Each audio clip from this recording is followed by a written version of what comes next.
Welcome, everybody. I'm Roger Hoover. Glad to welcome you back to the Crimson Tide Sports Network Facebook page, and welcome to this episode of Crimson Live. It's presented to you by Alabama One Credit Union, a proud partner of Alabama Athletics. And for the final time this school year, it is time for our monthly conversation with the Director of Athletics for the University of Alabama, Greg Byrne, who joins us now from the Crimson Tide campus. And Greg, it's great to see you. Roll Tide. Good to see you too, Roger. Roll Tide. Yeah, I'm sure everybody's rejoicing. They only have to hear from me one more time, but I'll look forward to having the time together today. Well, we're certainly excited about it because, once again, it's a good time of the year for Crimson Tide athletics, a very busy time of the year with postseason baseball and softball. I know everyone's excited, first of all, for the Alabama softball team to continue what has been a remarkable run over the last few weeks. Yeah, it has been a lot of fun. I tell you, it's a wonderful group of young women that have just put on a heck of a season. Murph just does a wonderful job with the team, as does his staff, and it was fun that the regulations have changed, that we've been able to have people there in a much greater number than what we were having before, and last weekend was a lot of fun, and we're excited to welcome Kentucky in this weekend, and we're certainly need to take this one game at a time, but anxious to hopefully put another good super regional together and see what can transpire after that. But got to take it one game at a time, and obviously Kentucky's really good, and that's why they're coming here. But it'll be fun on Friday at 12 o'clock when we get this thing going. Yeah, what have you enjoyed about the atmosphere of the Rhodes House over the last couple weekends? And it's just remarkable as well, making Super Regionals each and every year. Patrick Murphy has done such an incredible job here. Yeah, I'm guilty, as I'm sure most of us are, of taking things for granted that we had in our lives that we just kind of assumed would be here. And having full stadiums and packed arenas and things like that, it was just kind of a given. And I think over this last year, one of the things that you've heard me say probably on one of these podcasts is, athletics is one of the things that brings people together from all different backgrounds, political parties, socioeconomic status, race, religion, and we all come together for the Alabama Crimson Tide. We haven't been able to do that the same way in the last year, and I think we need that now more than any other time in our lives. And so get the chance to be back together and celebrate together and celebrate the highs. And in the regional, we didn't have a lot of lows, so that was encouraging. But even I went over to baseball this weekend, not to bring up something challenging, but it was a tough weekend for us. But still, to be back together is special, and I think that's what I've taken from it as much as anything. And then just watching such a talented group of athletes, work collectively hard over the last year to get where we are, really over their lifetimes, but even especially this last year, and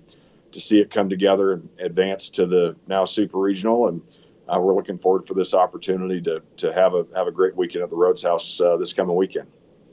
Well, you mentioned the Alabama baseball team, and of course, we're getting ready for Alabama playing South Carolina later this afternoon in Hoover, Alabama. Its first trip to the SEC tournament in 5 years. What can you say about the job Coach Bohannon and his staff have done to get Alabama back to this point?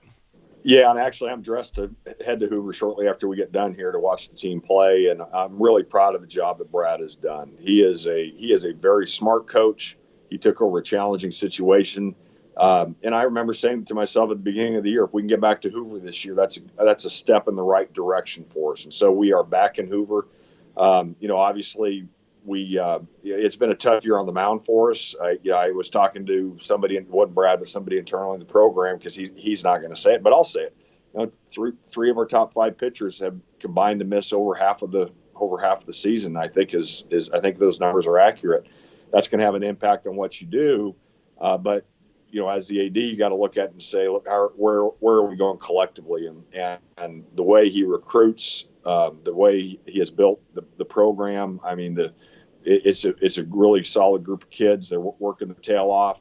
We need to go, obviously, compete against South Carolina today and see what can happen one at a time as well, like I talked about with softball. But I'm very bullish and excited about where the future of Alabama baseball is, and very pleased with the job that Brad has done to get us to this step, but look forward to continuing to grow more in the future. Sticking with baseball for a moment, you as well as Coach Bohannon participated in a documentary called Uneven, talking about the college baseball scholarship issue. Everyone knows 11.7 equivalency scholarships for college baseball players. What was your mindset kind of going into that documentary? It was released by Matt Wyatt earlier this week.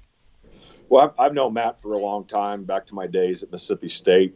He played football there and still is around the program a lot, and has really built a nice little media company, and was impressed with the production quality and the story that they told within that. And so, when I say this, we are truly at 11.7 scholarships here at the University of Alabama. There's been, there's some academic scholarship that our student athletes potentially can qualify for, just like any other student. But the bar is extremely high here at Alabama because of the academic progress we've made as an institution to be able to qualify for those. So it's not an easy bar to get over. And some schools have more flexibility. It is what it is. I'm not being critical of those schools, but it's a reality that we're facing. And so, I thought Greg Sankey's comments in it were very, very good, that you hate to be sitting in somebody's family room negotiating percentage of a scholarship as whether they're going to attend an institution or not. I wish it could be a head count sport, not equivalency sport. Just like, to be honest, across the board, you see all the pictures of all of our student athletes, each sport's represented. I wish we could do head count on all of them. So it's not a negotiation on what percentage. I think that would be good from an opportunity standpoint for more people to be interested in playing baseball. I love the game. I've been fortunate in my time at Arizona when we won the national championship in 12, made it the final game in 16, lost to Coastal Carolina on the last play of the game. And Omaha is one of the greatest sporting events you'll ever go to of any professional or college level. And I do think it's something that you want to try to have as level a playing field as you can when it comes to scholarships and how they are. We know at Alabama in football, we have 85 scholarships just like the rest of the SEC schools do. And, there's other things that separate you in ways, how you invest in your program and your strength conditioning and your academic support, your mental health, and all those different things. But when it comes to the foundational impact of scholarships, I do think whatever we can do to have that be a level playing field is a good thing. And so I thought Matt did a really good job telling that story. Yeah, it really was a remarkable documentary, and again, talking about the college baseball scholarship issue, and I encourage everyone to check it out. Switching gears for a moment, we're talking about some postseason sports. We're talking about baseball and softball. How about the rowing team qualifying for the NCAA championships? Another sign that Glenn Putre has this program moving in the right direction. Yeah, Glenn's done a great job from the time he got here. We'd never been to the NCAA postseason in rowing. I admit when we hired Glenn, I had to read Rowing for Dummies. I didn't know a whole lot about the sport. But when we sat down, one of the things I do in hiring coaches is I'm intimately involved. I'm going to chair every coaching search that we have. I usually have a couple of people involved from our department to go along in the process to help give me feedback of things I need to hear. But right away when we sat down with Glenn, he had done a remarkable job at Gonzaga, not a large public institution, which can obviously help you from a walk-on standpoint when it comes to rowing, because you look at rowing, you're going to see a lot of former high school volleyball players, high school basketball players, high school athletes that maybe aren't good enough in that specific sport but have athletic ability that translates well to rowing. And the job he did at Gonzaga, he wanted to be here at Alabama. I actually called my old high school assistant basketball coach, Mark Few, when Glenn got on the radar screen for us, and Few couldn't say enough good things about Glenn and how he fit within the culture of their department. And so I wanted to, I was really pleased when we were able to get Glenn and his family to come here to Tuscaloosa. Done a wonderful job, great culture within the program, and we finished second in the Big 12, which I know is weird to say this year, to Texas. And so that's the next mountain we got to figure out how to climb and get to. But I'm very excited about the job that he and his staff are doing, and the young women in the program to develop over the last several years to put us in this position. So this Sunday, I'm going to be down watching our rowing team compete in the NCAA championships for the first time, and I'm excited to go do that. Yeah, that's really special, and it just speaks to, again, the championship school mindset. We've talked about this in a couple of our interviews. Ever since Coach Oates said those words, we've seen so many great things happen for Alabama athletics. You got to be proud as we're getting close to the end of this school year that mindset is continued, and hopefully we'll be able to continue into next year. Yeah, actually, Roger, when Regina and I were so fortunate to be able to come here, and Dr. Bell offered us this job, and Fess St. John, now our chancellor, and the trustees were so supportive of us coming here as well. But I told Dr. Bell, I said, I'm going to say this at our first all staff meeting. And I did. I said, if we're going to keep score, we might as well try to win. And, we have to do things the right way. We got to do the right things academically. We got to do the right things from a compliance standpoint, the right thing from a medical standpoint, everything across the board. But this is big time college athletics. This isn't church league basketball, and this is something that we're proud to compete in. And I want that to be the expectation for our department, that the young men and the young women that come here to the University of Alabama feel like they have a legitimate opportunity to compete for a Southeastern Conference championship. If you're competing for an SEC championship, you're competing on the national stage too. And except for rowing, you got to compete for a Big 12 championship. But other than that, that's what we want our mentality to be. And we're gonna have that approach. That doesn't mean every team every year is going to go have that type of success, but we want to believe that we have the foundational pieces in place to be extremely competitive in everything that we do. And I think because of our great history and all the wonderful people that we have and teams that we've had from the past, from the current state of where we are as a program, the opportunity to succeed. But I'm very excited about what the future looks like too, and that's all of us doing our part together, and that includes our fan base supporting in the great way that they do, and we can't thank them enough. Sometimes those championships are in the classroom, and this past year for Alabama athletics has been tremendous. You have 10 programs with a 3.5 GPA or better. That's remarkable progress that we've seen on the academic front. Yeah, it has to be a total commitment, first and foremost by our kids, by our student athletes.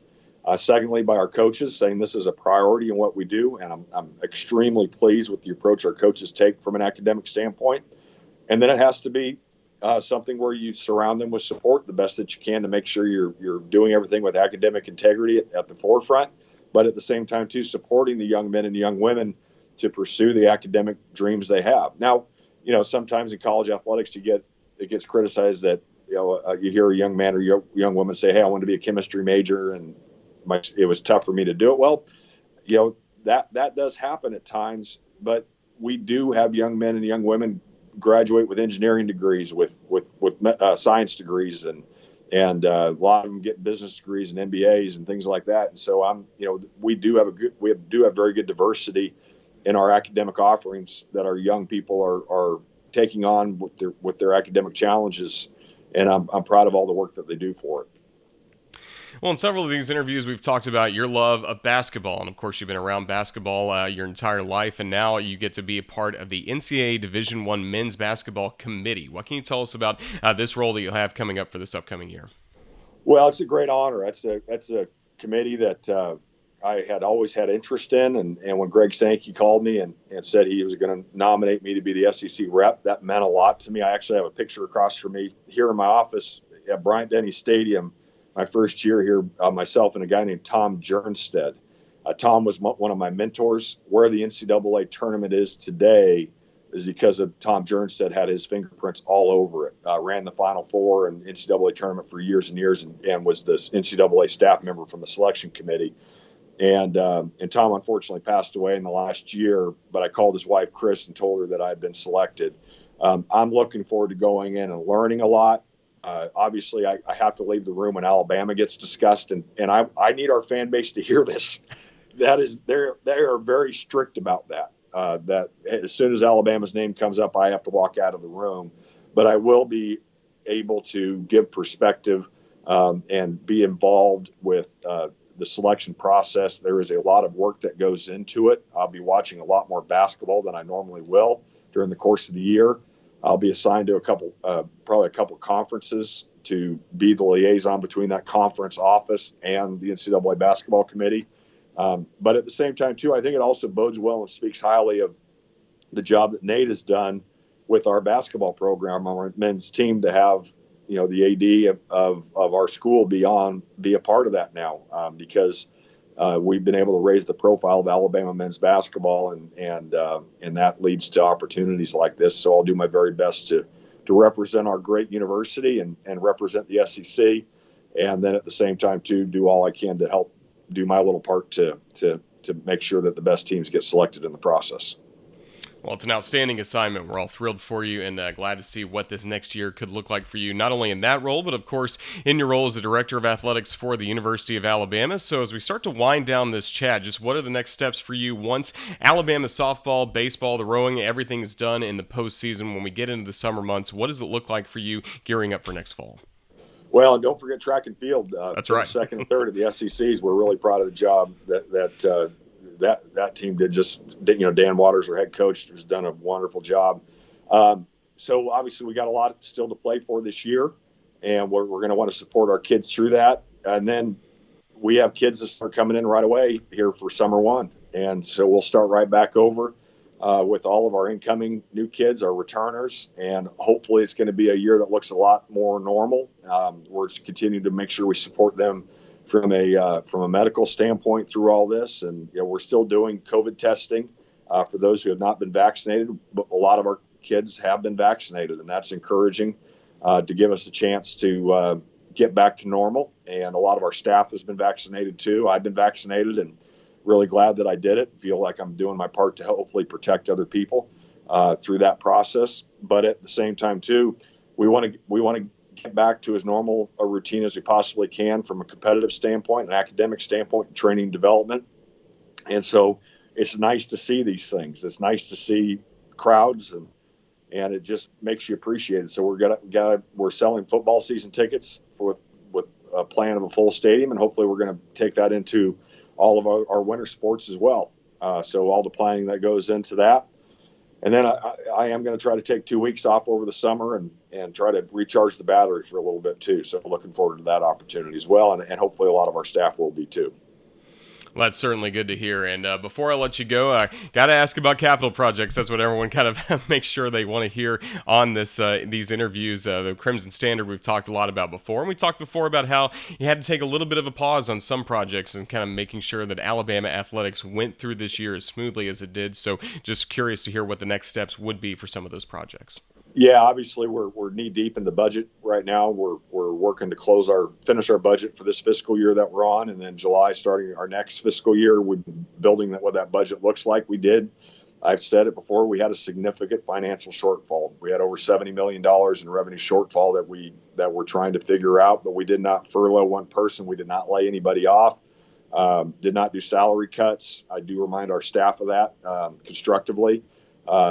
But so we're going to have to figure this out over the next several years. We are going down a few different paths from a capital project standpoint, including the big basketball arena just to my left here, and so that's still something that we have to have as a priority. We are having some fundraising discussions that are ongoing. We have to have a financial model that works. I as much as I wish we had $150 million lying around just to go put a shovel in the ground, we don't. It has to be a financial model that works with the financial realities we're facing, but it also has to be a priority because of the momentum we have with our men's and women's basketball programs and our gymnastics program too. So that's got to be something that we work on. And I've said this before, Roger. I'm really concerned as you look at Bryant-Denny Stadium long term. 40% of our season ticket base is in the upper decks, and we've added some elevators.